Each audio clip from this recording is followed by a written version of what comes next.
Hello and welcome everyone. I'm Amethyst Rune Witch and welcome to my channel. Welcome to my witchy channel. Today I'm going to be talking about the tools of witchcraft because I've gone over the history of it. I've gone over the different types of witchcraft. But now let's have a look at some of the tools. I'll go in more in depth into each of these over the next few weeks.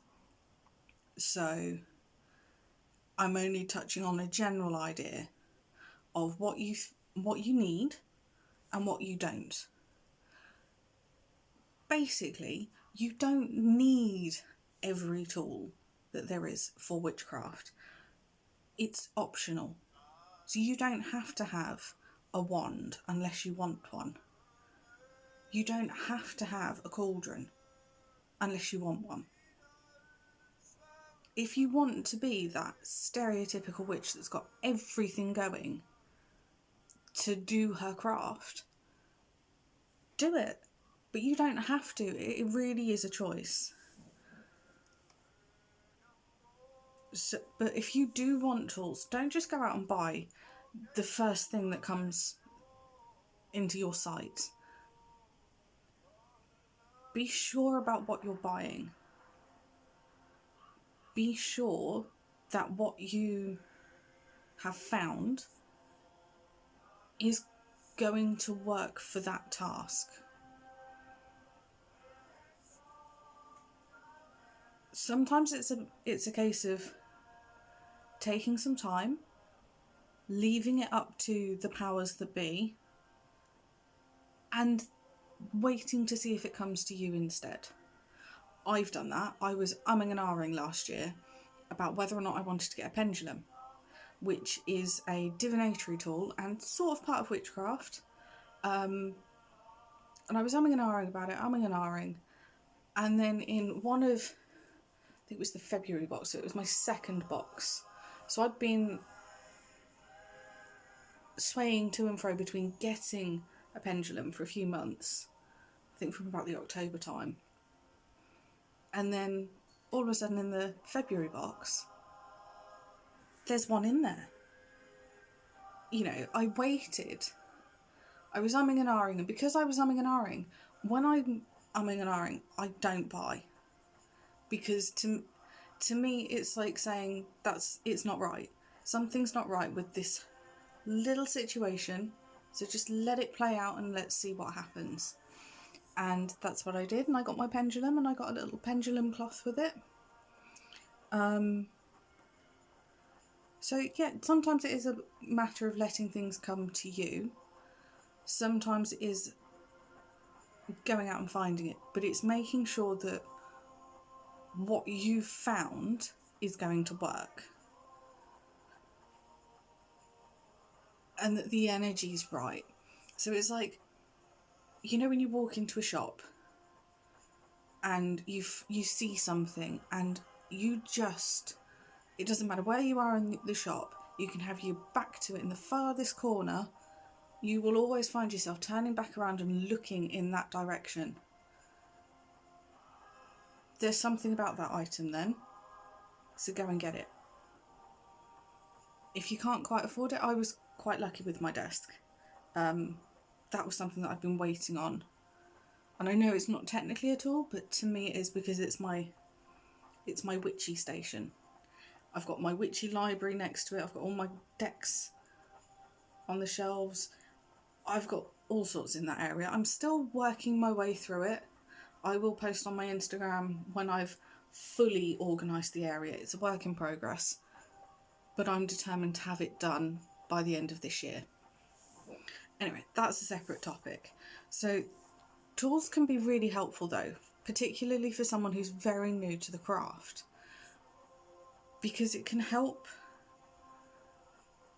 it can serve as a reminder that we're not just dealing with the physical realm here, we're dealing with another realm entirely. And by using these tools and using their energy and doing the rituals we do, it can actually transport us into that other realm, that spiritual realm. But it can also help to focus and direct energy. some spells that I've seen call for you to, you know, point a finger or something. Now, it can be much easier to do that with a ritual knife or a wand. I'll go a little bit more into those in a little bit and in future videos, so keep a watch. Because sometimes it can be easier to visualise that energy going through the... I don't really have anything to hand that I can... Yes, I do. Apologies for that. So, if this was my wand, if this was the thing that I was using as a wand, it would be much easier to visualise like that lovely book series and film series that many children and adults know and love, myself included. And you think about pointing it at what you really want, and that energy just flows straight out. Whereas it's much harder to do that with your finger, because you feel like you're just pointing at it. You're not actually directing any energy towards it. And that can be the big thing. That can be that. It's not a deal breaker. It's like a...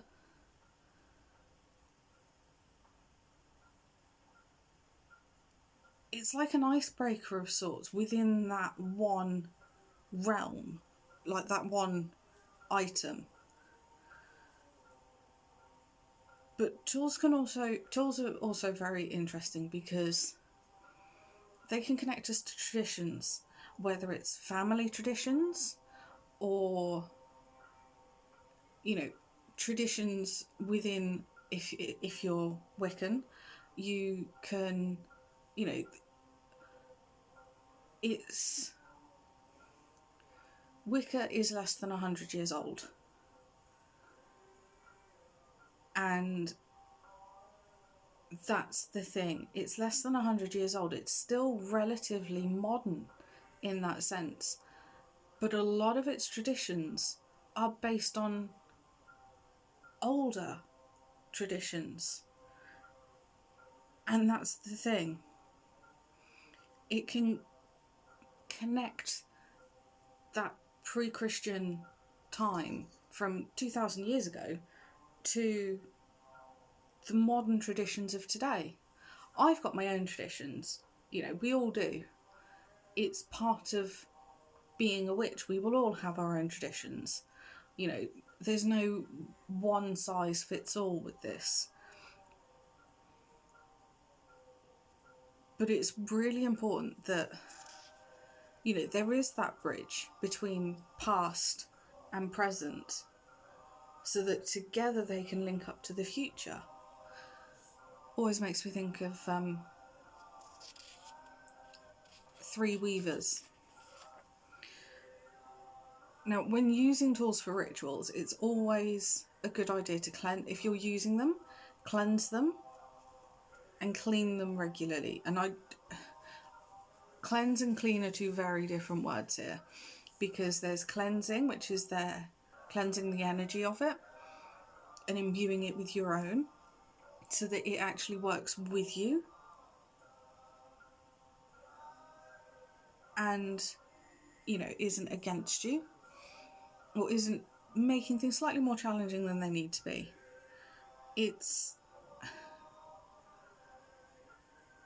And then there's the whole cleaning it. So if you're outside in the pouring rain, sitting in mud, you know, you're going to get a bit dirty. So if you've got your wand out there because you're needing your wand for something, it is important to clean it, because you are physically cleansing it, but you can also clean it and cleanse it at the same time. There is a crossover with that. Now, there are many tools within witchcraft, and a lot of them are very, very easy to note. I bet you'd know... How many have I got here? 1, 2, 3, 4, 5, 6. I'd be interesting to see if at this point there's anyone who's still watching, if you would pause the video now and name 6 major tools of witchcraft, or six symbols that are most commonly associated with a witch. One hint, black cats are not amongst them. Sadly, I do have a black cat, but I also have a tabby cat. And she's just as much part of my craft as he is, so.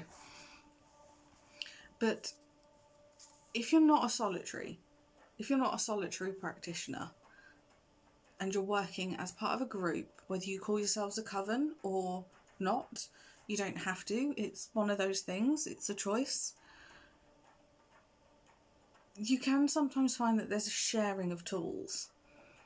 And so some witches who are in covens opt to have 2 sets of tools. One for personal use and one for group ritual use. So they'll have their separate craft, as it were. They'll have the group craft and then they'll have their own separate craft. Others will choose to trust that those they practice with can respect the fact that it's not just their tool, it's someone else's as well. And that there has to be that respect and trust. So let's go through the major tools. If you can put them in the comments, the person who gets all 6 without cheating, or at the very least 3, I may try and do a little something. Now, the major tools are candles. Candles. They're so useful. It's brilliant to have a candle and scratch into it a sigil or a rune or a name or a word even, and then light it. That's one of the simplest forms of magic. And it can be any type of candle. You can have the big, tall, pillar candles that you find a lot in churches because they're absolutely huge.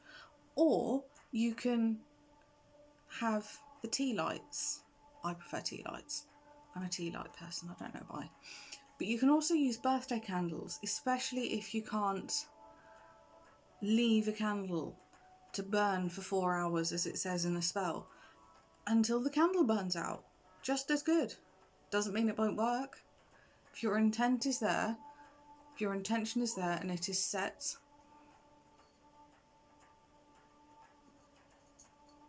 and you've put enough energy into it and time, and you've not rushed it,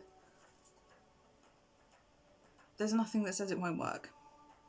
Then there's the ritual knife. I always get confused as to how to pronounce this. I will get this right for the individual video. There's the ritual knife, which there's 2. There's one for spell work, and then there's one for more herbal green witchery that's used to cut stems of herbs, plants, flowers. That's a baleen, I believe it is, a baleen. And then there's the athame. You don't have to have a ritual knife. I don't have one, purely because I've never felt the need for one. And if I did want one, I'd sort of start looking. Then we've got a chalice. Now, a chalice we typically think of as like a goblet. But it doesn't have to be. If you don't have a chalice, a bowl will do, because that's the important part of it. It's not the fact that it's on a stand, it's just that. So you can use a bowl instead. Next we've got the cauldron. Now, the cauldron from 500-600 years ago would have been the general saucepan for the whole house. So it's a modern, you can use modern saucepans instead. You don't have to have a cauldron, you know, that you just use for certain things, for your craft. Now, next we've got the wand. Now, wands can be any sort of wand. They can be crystal, they can be, you know, a branch that you really took a liking to and you couldn't quite get it out of your head. And you had to go back and get it while you were out walking, you know, out in the open, you know, out in the open, wide open space. That's not the phrase I was looking for. The countryside. Countryside will do. It can also be resin. It can be one that you like from a particular book series, TV series, film series even, if, you know, that's what you feel you called to use. There's also a broom, which I've seen a lot of posts on social media about this, about people who have collected all these branches and things. I don't have a massive broom. I've got a tiny tiddly little one. And it serves its purpose for me because it's more symbolic. It was one of the first things I bought as a witch. I bought it because I really, really wanted it. I kept, you know, exiting the product page, going back to it, exiting, going back. I was yo-yoing. I was properly yo-yoing. And then there's the whole thing of altars. Altars are tools. You know, it's where you can, it's your ritual space. You can do rituals there. You can, you know, set them up for you to celebrate your ancestors. But you don't have to have one. If you'd rather not have an altar, that's absolutely fine. If you can't have an altar, also fine. But there are ways of getting around that. If you're in the, if you're having to be in the broom closet, there are ways you can have an altar without it being obvious. I'll go more into that in another video for you. Now, you don't, there's nothing anywhere, there's no rule book that states that you have to wear all black, have a pointed hat, a black cap, high-heeled, you know, curly-toed boots, or stripy socks. You know, there's no rule book like that. You can wear what you want. You don't have to wear anything at all if you don't want to. If you want to go sky-clad, that's the phrase for it. Also called your birthday suit. But that's it. You don't have to have anything in particular. There's no rule book stating that you have to wear this sort of thing. Or if you're going to get ritual clothing, you have to get floor length. If it makes the moment feel special and you carry on having that special moment with that same outfit, doing a ritual, follow it. Follow that idea. You don't have to have anything at all. I don't. Generally what I wear on a day-to-day is what I practice my craft in. But that's just me. You know, that's me. I don't have anything special to do anything like that with. And then, as I mentioned earlier, you've got divination tools as well. You know, you've got your tarot decks, your oracle decks. You know, if you want to do astrology, you've got the sky, you've got books. you've got scrying as well. Scrying's a really interesting divination because it can use a variety of tools. I'll go into that in another video for you all. But that's just a little look into the various tools that there are for witchcraft. You don't have, as I said at the beginning, you don't have to have any of them unless you want to. If you want to have them all, go get them all. But don't just buy the first thing that comes to mind. You know, don't just buy the first thing that pops up on your shopping website. It's got to be something that you are really, really pulled to. So I hope this has been helpful. Next week I will talk some more about the ritual knife. I think I'll start with that one. I'll try and work through these in a alphabetical order, make it a bit easier. So I'll do that for you. So I shall see you again next Thursday, 7 p.m. UK time. That's 2 p.m. Eastern time or 11 a.m. Pacific time. Those are the 3 time zones. One is my own, the other 2 I am very familiar with. But anyway, that's by the by. I hope this has been helpful to say that you don't have to have anything. You can do it with absolutely nothing. If you can visualise it, you can do it. So I hope this has been informative and helpful for your own craft. Let me know in the comments if you've got any suggestions or questions. I love questions. So I shall see you next Thursday, 7 p.m. UK time, 2 p.m. Eastern time, 11 a.m. Pacific time. Stay safe everyone and blessed be.